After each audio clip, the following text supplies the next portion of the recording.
because tapping is that much faster. I really like the stubbies and adapters.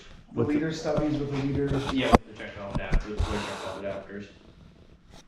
So if this was your setup, your shed. If I was choosing to use this one, I would probably put a lean-to on there and then make that my evaporator room. And then if you wanted to insulate, put your RO room right here, that could make some sense. But then the other thing is, you've got a nice big shed, you can store your four-wheelers and tractors and whatever the hell toys you end up buying.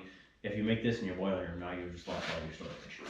And you don't need this big of a room to put your evaporator in either. But putting the evaporator in here kind of screws up the whole room, basically. Yeah.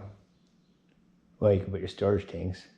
Yeah, you certainly could put storage tanks in here during season, and then just drag it out in the off season if you didn't want to use up all the space. Because we'll have, this would be, what do you figure, a quarter of all the sap here at this piece, a third, maybe a quarter, well, the sap will be from this piece. Okay.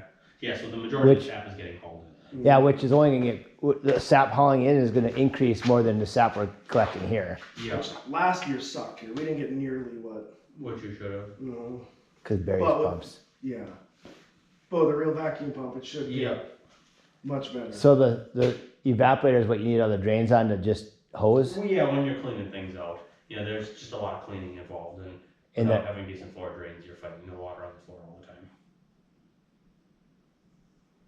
Well, they just go off and see how big a room we can make and then figure it out from there. I mean, even if you go, because this is 12-foot sidewalls, my guess. I think so. Yeah, 12-foot sidewalls. So you could put a 12-foot lean-to on here and still have decently tall ceilings. Yeah, you could have that one lean-to from there to there would be bigger than we have down there. Yeah. And what roof would you run to get the steam out then? Would you just run the hood and the vent? Yeah, just have hoods. Okay. And that doesn't mean, basically just the evaporator here has to be insulated.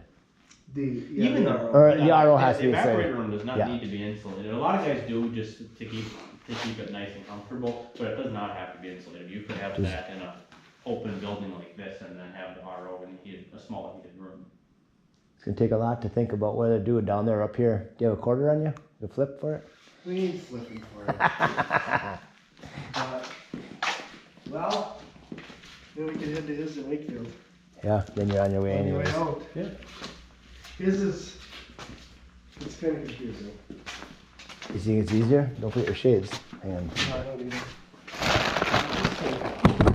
I don't know.